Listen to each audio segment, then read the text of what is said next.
नमस्कार प्यारे बच्चों, आज हम प्रश्नावली 6.1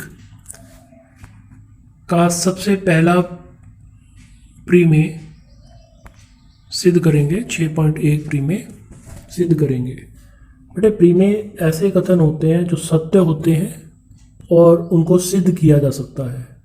जैसे इससे पहले हमने अभिगृहीत और अभिधारणाओं के बारे में पढ़ा था कि वह भी एक कथन होते हैं जो सत्य तो होते हैं लेकिन उनको हम सिद्ध नहीं कर सकते, लेकिन प्रीमे को हम सिद्ध कर सकते हैं अभिधारणाओं और अभिगृहीतों की मदद से। तो आइए चलिए, सबसे पहला प्रीमे आज हम करते हैं। हमें सिद्ध करना है, देखो नीले पेन से मैंने लिखा हुआ है कि सिद्ध करना है कि सिद्ध कीजिए कि यदि दो रेखाएं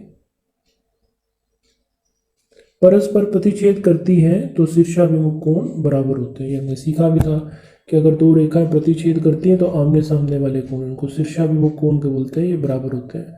कोण 1 कोण 2 के बराबर होता है और कोण 3 कोण 4 के बराबर होता है। ये हमने पीछे पढ़ा था, इनको अब हम सिद्ध करेंगे। तो यहाँ पे पहले नीचे चित्र देखते हैं कि हमारे पास दो रेखाएं हैं, एक ए बी रेखा है, आपको चित्र में दिख रही होगी कि एक हमारे पास ए बी रेखा है, ये वाली ए बी रेखा है, और एक सी डी रेखा है, ये ओ बिंदु पर प्रतिच्छेद कर रही है। तो मुझे क्या सिद्ध करना है कि ये वाला कोण जिसका नाम ए ओ डी है, ये बराबर है कोण बी ओ सी के, और कोण ए ओ सी बराबर है कोण बी ओ डी के। ये मुझे यहाँ पे सिद्ध करके दिखाना है कि ये वाला कोण इस वाले कोण के बराबर है, ये वाला कोण इस वाले कोण के बराबर। यह आकृति दी हुई है आपको, ये आपने आकृति खुद बनानी है कि दो प्रतिच्छेदी रेखाएं लेनी है हमने, वो ओ बिंदु पे कट रही है। तो हरे पेन से जो लिखा हुआ है ये उत्तर है, इस जो ये कथन आएगा आपको एग्जाम में, ये इसका उत्तर है। हरे पेन से जो लिखा गया है कि दो रेखाएं ए बी और सी डी, मैंने नीचे आपको दिखाई, दो रेखाएं ए बी और सी डी परस्पर ओ बिंदु पर कट रही थी, हमने देखा जैसे कि आकृति में दर्शाया गया है, मैंने आपको नीचे दिखाया। तो अभी हमें क्या करना है, अब हमें सिद्ध करना है। तो इसके शीर्षाभिमुख कोण मैंने दिखाया, हमने सामने वाले कोण कौन कौन से थे। एओसी का शीर्षाभिमुख कोण बीओडी था और एओडी का शीर्षाभिमुख कोण बीओसी था, हमने सामने वाले कोण। तो हमें यहाँ पे क्या करना है, इन दोनों कोणों को बराबर सिद्ध करना है कि कोण एओसी बराबर है कोण बीओडी के और कोण एओडी बराबर है कोण बीओसी के। तो बेटा यहाँ पे सिद्ध करने के लिए ना, यहाँ पे हमने एक अभिगृहीत 6.1 का प्रयोग करना है कि वहाँ पे हमने सीखा था कि अगर कोई एक सीधी रेखा है, उस पर कोई किरण खड़ी है, ऐसे एक सीधी रेखा उस पर कोई किरण खड़ी है, तो जो उसके आसन कोण बनते थे दोनों तरफ, एक कोण मान लेते हैं, इसको एक नाम दे देते हैं, इसको दो नाम दे देते हैं। तो हमें सिद्ध करना, वहाँ पे हमने बताया था कि इन दोनों कोण, ये दोनों आसन कोण, इन दोनों का योगफल 180 के बराबर होता है। तो इस अभिगृहीत का आज हम प्रयोग कर इसको सिद्ध करेंगे। तो सिद्ध करना है हमें क्या कि कोण, देखो शीर्षाभिमुख कोण कौन कौन से हैं, कोण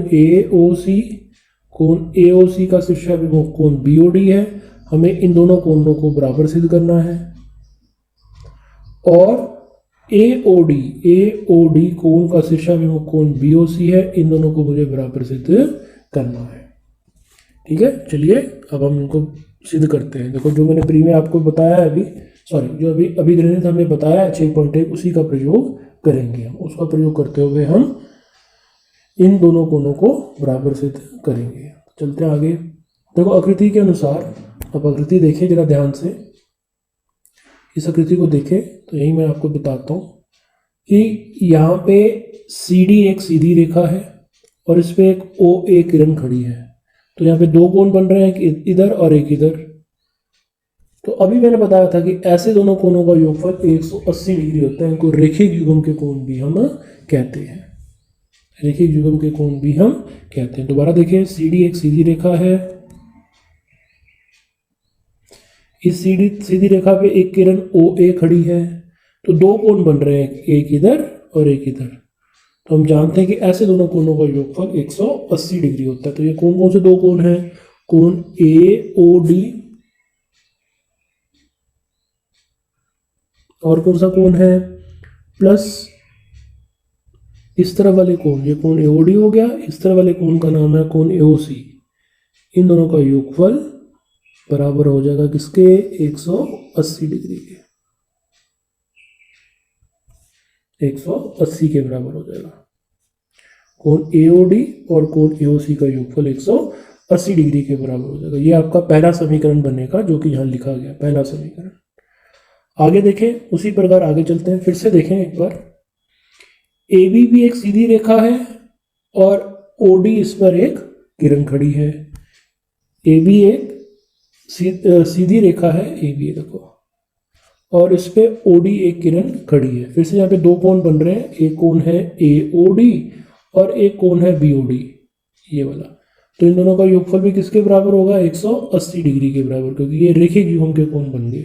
कोण ए ओ डी प्लस कोण बी ओ डी, इन दोनों का योगफल किसके बराबर हो जाएगा, 180 डिग्री के। कोण एओडी प्लस कोण बीओडी, इन दोनों का योगफल किसके बराबर हो जाएगा, 180 डिग्री के। तो ये बन जाएगा आपका दूसरा समीकरण, ये बन जाएगा आपका दूसरा समीकरण। देखिए दो समीकरण बन गए, कोण एओसी, कोण एओसी प्लस कोण एओडी बराबर है 180 डिग्री के। ये पहला समीकरण बन गया। रेखीय युग्म के कोण थे, ये मैंने पीछे आपको समझाया कैसे ये बने 180। कोण एओडी प्लस कोण बीओडी भी 180 के बराबर बन जाएंगे। ये कैसे 180 बने अभी मैंने आपको पीछे बताया, मैंने डायग्राम में आपको एक्सप्लेन करके बताया है। तो ये आपके पास दो समीकरण बन गए कि कोण एओसी प्लस कोण एओडी बराबर है 180, कोण एओडी प्लस कोण बीओसी बराबर है 180। अब बेटा जरा ध्यान से देखें कि इन दोनों समीकरणों को ध्यान से देखें कि एओसी और एओडी को भी जमा करने पे 180 मिल रहा है, एओडी और बीओडी को भी जमा करने पर 180 मिल रहा है। इसका मतलब क्या हुआ कि ये दोनों बराबर हो गए। कोण एओसी प्लस कोण एओडी बराबर हो जाएगा कोण एओडी प्लस कोण बीओडी के, क्योंकि दोनों का योगफल किसके बराबर है, 180 180 180 180 के बराबर होता है ना। तो इस 180 की जगह हम लिख देते हैं कोण एओसी प्लस कोण एओडी, और इस 180 की जगह लिख देते हैं कोण एओडी प्लस कोण बीओडी।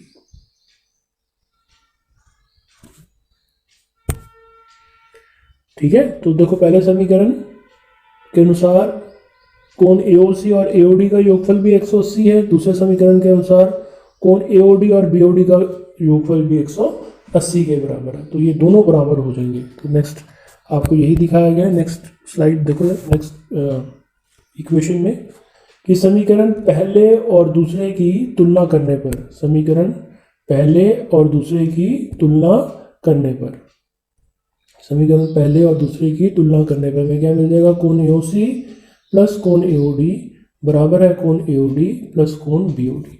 अब जरा ये दोनों बराबर आ गए हमारे पास। अब ध्यान से देखें कि यहाँ पे भी एओडी कोण है, यहाँ पे भी एओडी कोण है ना, दोनों तरफ जमा हो रहा है। इधर भी एओडी कोण जमा हो रहा है, इधर भी एओडी कोण जमा हो रहा है बराबर के निशान की इधर। तो इनको काट दो, एओडी कोण से एओडी कोण कट गए, तब भी आंसर बराबर ही रहेगा, रहेगा कि नहीं। जैसे 2 जमा 4, ठीक है, यहाँ पे भी 4 है, बराबर है। अगर वहाँ पे हम कोई समीकरण ले लें जहाँ पे देखो, एक मिनट रुको,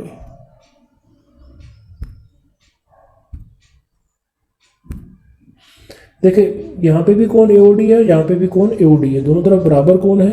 तो बराबर कोण है, दोनों तरफ बराबर चीज़ों को हम क्या कर सकते हैं, घटा सकते हैं, ताकि उत्तर तो सेम ही आएगा। आपके पास उत्तर सेम ही आएगा। तो हमारे पास आ जाएगा कोण एओसी बराबर है कोण बीओडी। देखो यहाँ एओसी बच गया, यहाँ कोण बीओडी बच गया। तो इस प्रकार हमने सिद्ध कर दिया कि कोण एओसी बराबर है कोण बीओडी के। इसी प्रकार हम सिद्ध कर सकते हैं दूसरा जो पेयर था, दूसरा युग्म था कि कोण एओडी बराबर है कोण बीओसी के। देखो बेटे ये चीज आपको समझ आई ना, एओडी कोण से एओडी कोण कैसे कट गया। जैसे a जमा एक्स है, बराबर है b जमा x के। तो हम क्या कर सकते हैं, देखो x a में x जमा करने पर b में x जमा करने पर बराबर आ गया। तो अगर हम x x हटा भी दें, बराबर चीज़ों को हटा भी, तब मतलब a बराबर हो जाएगा b के। ठीक है, तो यहाँ से वो चीज़ आई है। ठीक है बच्चे, समझ में आ गया होगा आपको कि नहीं आया? नहीं आया तो आप मुझे मैसेज करके बताना, मैं दोबारा करा दूंगा। इसी प्रकार देखो बेटे, यहाँ पे जैसे कोण AOC को BOD के बराबर सिद्ध किया है, उसी प्रकार हम कोण AOD को BOC के बराबर भी सिद्ध कर सकते हैं उसी प्रकार। ठीक है, दो समीकरण बनाकर 180 को बराबर रख के हम कर सकते हैं। चलिए आगे चलते हैं। आज देखो यहाँ पे आपको तीसरे स्लाइड में देखो, हमने इससे पहले दो चीज़ें सीखी थी कि प्रतिच्छेदी रेखाएं क्या होती है। ऐसी रेखा जो किसी एक बिंदु पे कटे। ठीक है, दो रेखाएं जो एक बिंदु पे कटे उसको बोलते हैं हम लोग प्रतिच्छेदी रेखाएं, और दो रेखाएं जो कहीं पे ना कटे उनको क्या बोलते हैं, समानांतर रेखाएं। इनके बारे में हमने 6.1 प्रश्नावली के बेसिक्स में पढ़ा था। तो फटाफट देखते हैं। देखो यहाँ पे दो चित्र देख रहे हैं। देखो पहले चित्र में एक AB रेखा है और एक CD रेखा है, और एक तीसरी रेखा और है EF। इसे नीचे चित्र में आ जाए। यहाँ पे हमारे पास दो रेखाएं हैं, एक रेखा AB है और एक रेखा CD है और एक रेखा EF है। ठीक है, तो बेटे इस EF रेखा को हम क्या कहते हैं, ऐसी रेखा जो दो या दो से ज्यादा रेखाओं को अलग अलग बिंदुओं पे काटे, भिन्न भिन्न बिंदुओं पे काटे, उसको हम क्या बोलते हैं, तीरक रेखा। जैसे यहाँ पे EF रेखा दोनों चित्रों में देख सकते हो। EF रेखा जो है वो AB रेखा को E बिंदु पे काट रही है, और EF रेखा ही CD रेखा को F बिंदु पे काट रही है। तो इसलिए दोनों EF रेखा जो है दोनों चित्रों में क्या कहलाएगी, तीरक रेखा। तीरक रेखा वह रेखा होती है जो दो से ज्यादा रेखाओं को अलग अलग बिंदुओं पे काटे। तो इन दोनों चित्रों में आप इस रेखा को गौर करो। ये जो रेखा है, यही रेखा, इस रेखा की बात कर रहे हैं, वो AB रेखा को E बिंदु पे काट रही है और CD रेखा को F बिंदु पे काट रही है। इसलिए ये दोनों चित्रों में जो EF रेखा है वो क्या कहलाएगी, तीरक रेखा। तो तीरक रेखा ऐसी रेखा होती है, वह रेखा जो दो से ज्यादा रेखाओं को भिन्न भिन्न बिंदुओं पर प्रतिच्छेद करे, ऐसी रेखा को हम तीरक रेखा कहते हैं। वह रेखा जो कि दो से ज्यादा रेखाओं को भिन्न भिन्न बिंदुओं पर प्रतिच्छेद करे, ऐसी रेखा को हम तीरक रेखा कहते हैं। ठीक है, अब आगे चलते हैं। आगे वाला हमारा टॉपिक बड़ा ही इंपॉर्टेंट है, तीरक रेखा तथा दो रेखाओं के साथ बनाए कोण। तीरक रेखा तथा दो रेखाओं के साथ बनाए कोण। हमारे पास दो रेखा है, उनको एक तीरक रेखा काट रही है, तो कैसे कैसे कोण बनते हैं, उनके नाम ये आपने 8वीं क्लास में भी किया था, हम दोबारा एक बार फिर करते हैं। जैसे यहाँ पे चित्र देख सकते हो, यहाँ पे एक AB रेखा है और एक CD रेखा है, और एक तीरक रेखा XY उनको काट रही है। ठीक है, तो यहाँ पे आपको चार कोण मैंने निशानी लगाई है, एक ये वाला कोण, एक ये वाला कोण, एक ये वाला कोण और एक ये वाला कोण। तो ये चारों कोण बाहर की तरफ बन रहे हैं, बाहर लाइनों के बाहर की तरफ बन रहे हैं। एक कोण, दो कोण, तीन कोण, चार कोण। ठीक है, तो ये चारों कोणों को बोलते हैं बाहरी कोण। क्या बोलते हैं, बाहरी कोण। आगे चलें,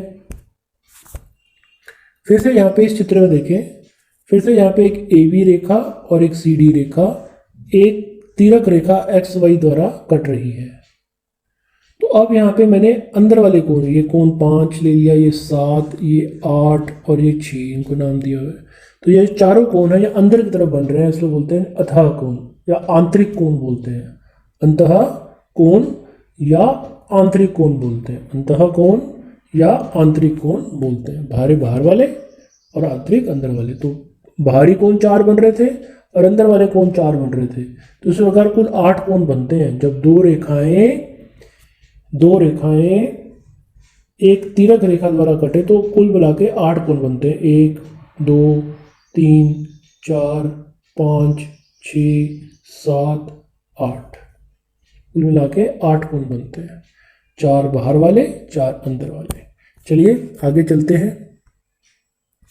अब ये बड़ा इंपॉर्टेंट है, संगत कोण किसे कहते हैं। वैसे ही अभी हमने देखा कि 8 कोण बनते हैं, जैसे ये 2 रेखा हैं ए बी और सी डी, एक तिरक रेखा एक्स वाई द्वारा कट रहे, तो 8 कोण बन रहे, उनको नाम दिया गया 1 2 ठीक है 3 4 5 6 7 8, ऐसे नाम आपको दे रखा है, अलग अलग लाइन वाइज ही दे रखा है, अलग अलग दे रखा है, तो कुल 8 कोण बन रहे हैं। अब जरा यहाँ से ध्यान से देखें, संगत कोण किन्हें कहते हैं। देखो, एक रेखा का बाहर वाला कोण, एक रेखा पे अपने बाहर वाला कोण देखना है और उसी तरफ तिरक रेखा के साथ साथ चलना है, और दूसरी रेखा का अंदर वाला कोण, तुमको बोलते हैं संगत कोण। दोबारा देखिए, एक रेखा का बाहर वाला कोण और उसी तरफ दूसरी रेखा का अंदर वाला कोण, ये क्या कहलाते हैं, संगत कोण। फिर से देखें, 1 और 6 संगत कोण है, 2 और 8 संगत कोण है, उसी प्रकार और भी बनेंगे। देखो मैंने क्या बताया, एक रेखा का अंदर वाला या बाहर वाला, और दूसरी रेखा का, अगर एक रेखा का अंदर वाला देखा है तो दूसरी रेखा का बाहर वाला देखना है उसी तरफ। देखो 5 जो है अंदर वाला कोण बन रहा है, ए बी रेखा बना रही है तिरक रेखा के साथ, अब इस तिरक रेखा के साथ ही चलना है दूसरी रेखा के और इसी तरफ। अब अंदर वाला तो यहाँ बाहर वाला देखना है, तो यहाँ बाहर वाला कोण इसी तरफ दूसरी रेखा पे बन रहा है 3, तो 5 और 3 संगत कोण हो जाएंगे। और देखें 7 जो है वो ए बी रेखा तिरक रेखा के साथ अंदर की तरफ बना रही है, तो इसी तरफ चलते हुए इसी तिरक रेखा के साथ साथ आओ, और दूसरी रेखा पे अब बाहर वाला कोण देखना है, वो बन रहा है 4, तो 3 और 4, सॉरी 7 और 4। तो दोबारा देखेंगे हम एक बार, संगत कोण ये बड़ा इंपॉर्टेंट है।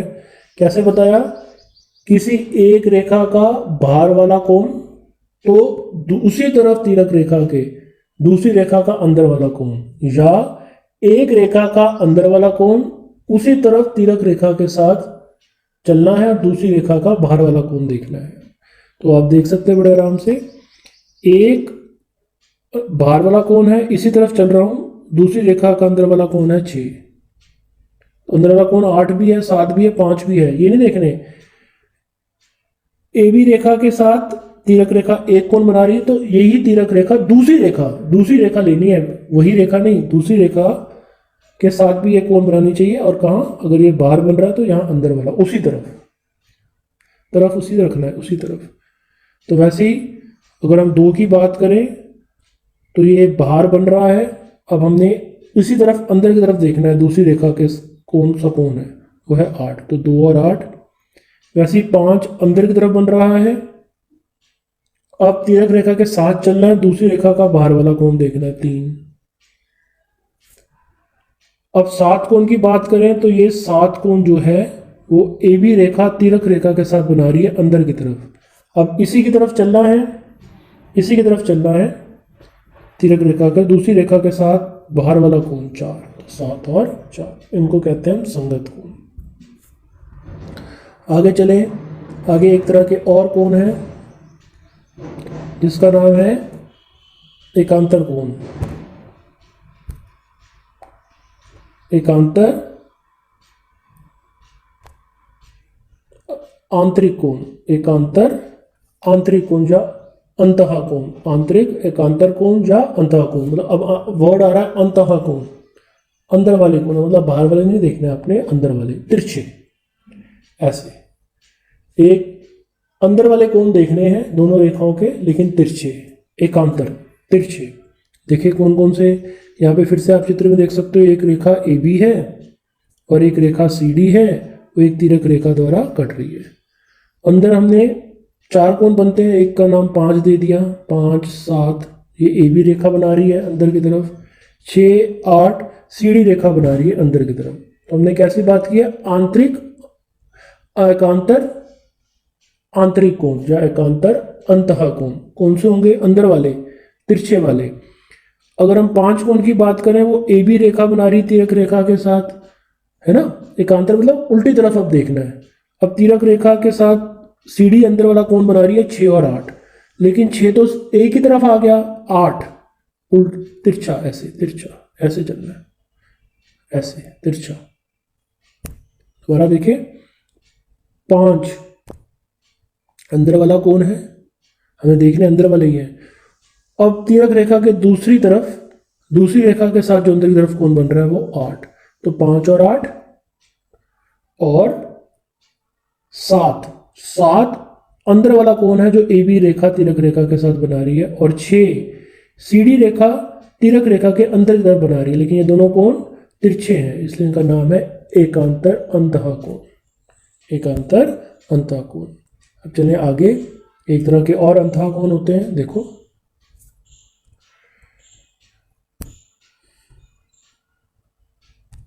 तिरक रेखा के एक ही ओर वाले अंतः कोण,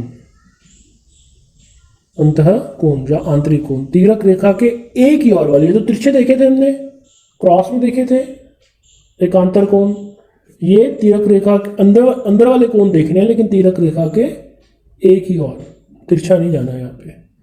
देखो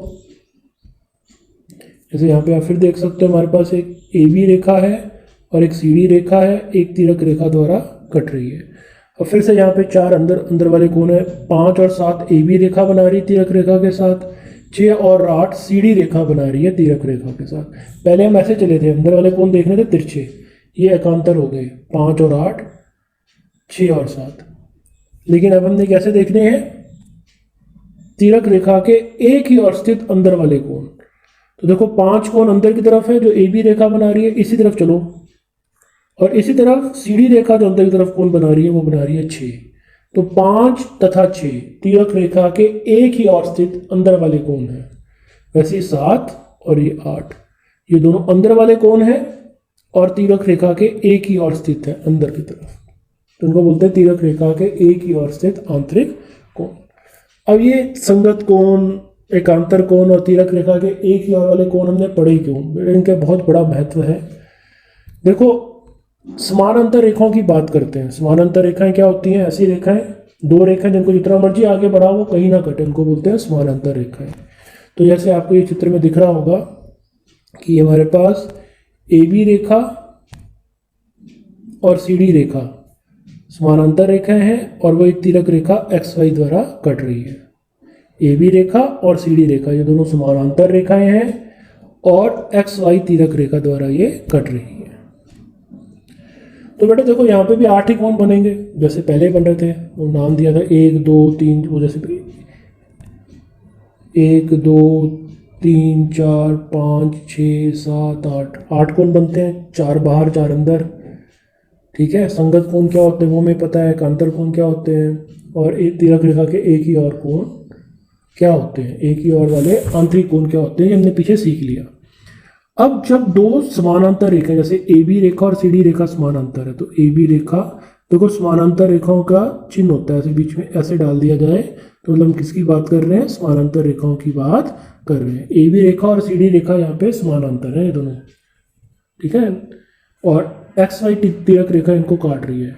तो बेटे अगर दो रेखाएं समानांतर हों और उनको एक तिरक रेखा काट रही हो तो प्रत्येक जोड़ा संगत कोणों का बराबर होता है, प्रत्येक जोड़ा संगत कोणों का बराबर होता है। मतलब ये एक कोण 6 कोण के बराबर होगा, 2 कोण 8 कोण के बराबर होगा, ये 5 कोण 3 कोण के बराबर होगा, और ये 7 कोण ये 4 कोण के बराबर होगा। लेकिन रेखाएं समानांतर होनी चाहिए, प्रतिच्छेदी नहीं। अगर दो समानांतर रेखाएं किसी एक तिरक रेखा द्वारा कट रही हैं तो प्रत्येक युग्म संगत कोणों का बराबर होगा, प्रत्येक युग्म संगत कोणों का बराबर होगा। एक का संगत 6 है तो 1 और 6 बराबर होंगे, 2 का संगत 8 है तो 2 और 8 बराबर होंगे, 5 का संगत 3 है तो 5 और 3 बराबर होंगे, 7 का संगत 4 है तो 7 और 4 बराबर होंगे। पहली चीज, लेकिन रेखाएं समानांतर होनी चाहिए तब संगत कोण बराबर होते हैं। दूसरी चीज कि आंतरिक एकांतर कोण, एकांतर कोण कौन से, आंतरिक एकांतर कोण भी बराबर होते हैं जब दो रेखाएं समानांतर हो। जब दो रेखाएं समानांतर हो तो प्रत्येक जोड़ा आंतरिक एकांतर कोणों का भी बराबर होता है। जैसे आंतरिक एकांतर कोण कौन कौन से बनेंगे, यहाँ 5 और 8, तो ये दोनों भी बराबर होंगे। कब, जब रेखाएं समानांतर है। 6 और 7 ये दोनों भी बराबर होंगे। कब? जब रेखाएं समानांतर, जब रेखाएं समानांतर दी गई हैं तभी ये बराबर होंगे, अन्यथा ये बराबर नहीं होंगे। तो ये दूसरी चीज कि जब दो रेखाएं समानांतर होंगे तो प्रत्येक जोड़ा आंतरिक एकांतर कोणों का भी बराबर होगा। 5 और 8 बराबर होगा कोण, 6 और 7 कोण बराबर होगा। अब तीसरा चीज बच गया, कौन सा कोण? तिर्यक रेखा के एक ही और वाले आंतरिक कोण, ये बराबर नहीं होते। जैसे 5 और 6, 7 और 8, 5 और 6, 7 और 8, ये दोनों कोण, ये जो जोड़े हैं कोणों के, ये कैसे कोण है? तिर्यक रेखा के एक ही और वाले अंदर वाले कोण। बेटे ये बराबर नहीं होते जब दो रेखाएं समानांतर हो। प्रत्येक जोड़ा संगत कोणों का बराबर होता है जब रेखाएं समानांतर हो। प्रत्येक जोड़ा आंतरिक एकांतर कोणों का बराबर होता है जब रेखाएं समानांतर हो। लेकिन तिर्यक रेखा के एक ही और वाले कोण बराबर नहीं होते, लेकिन इनका भी एक रिलेशन होता है एक दूसरे के साथ जब दो रेखाएं समानांतर हो। ये बराबर तो नहीं होते, लेकिन इनका योगफल 5 कोण और 6 कोण को जोड़ें तो इनका योगफल आएगा 180 के बराबर। वैसे 7 कोण और 8 कोण जोड़ेंगे, ये बराबर नहीं होंगे, लेकिन इनका योगफल आएगा 180 के बराबर। तो ये 3 चीजें आपकी बेटे याद रखनी है। कौन कौन सी? यदि एक तिर्यक रेखा दो समानांतर रेखाओं को काटती है तब प्रत्येक युग्म संगत कोणों का बराबर होगा। दूसरी चीज, प्रत्येक युग्म एकांतर कोणों का बराबर होगा। और तीसरी चीज कि प्रत्येक रेखा के एक ही और के प्रत्येक युग्म के अंतः कोण संपूरक होंगे। संपूरक मतलब 180 डिग्री के होंगे।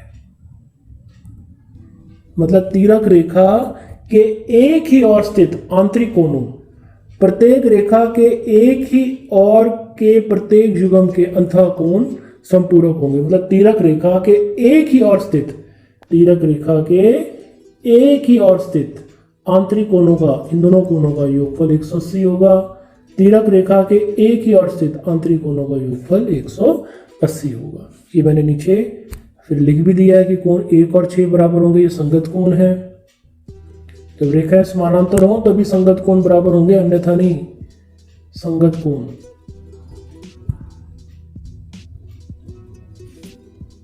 कब बराबर होंगे? संगत कोण जब दो रेखाएं समानांतर हो तो प्रत्येक जोड़ा संगत कोणों का बराबर होगा। वैसे ही आंतरिक कोणों का प्रत्येक जोड़ा, आंतरिक कोण है, आंतरिक एकांतर कोण, प्रत्येक जोड़ा आंतरिक एकांतर कोणों का बराबर होगा। ये मैंने आपको ऊपर डायग्राम में भी बताया भी, समझाया भी। आंतरिक एकांतर कोणों का बराबर होगा। और आखिरी चीज क्या बताई कि तिर्यक रेखा के एक ही ओर स्थित अंदर वाले कोण बराबर तो नहीं होंगे, लेकिन उनका योगफल 180 होगा। वो संपूरक होंगे, उनका योगफल 180 होगा। तिर्यक रेखा के एक ही ओर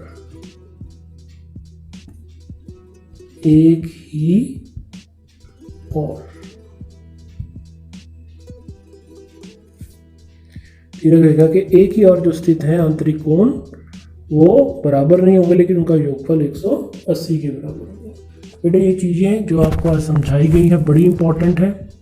इनको बड़े ही अच्छे तरीके से आपने समझना है, और नहीं समझ आती तो वापस मुझे फ़ोन करके बताएं, मैं आपको दोबारा एक बार एक्सप्लेन कर दूंगा। ये बड़ी ही इंपॉर्टेंट चीज़ है। आपने 8वीं में भी पढ़ी थी, अब 9वीं में मैंने आपको बड़ी अच्छी तरह एक्सप्लेन कर दी। आपने एक बार इनको सबको पढ़ना है। ये सारे मैं नोट्स आपको व्हाट्सएप पे भेज दूंगा, और ये वीडियो भी, इनको अच्छी तरह आपने देखना है। और जो चीज़ नहीं समझ आती उसको मुझे पूछना है, मैं आपको दोबारा बता दूंगा।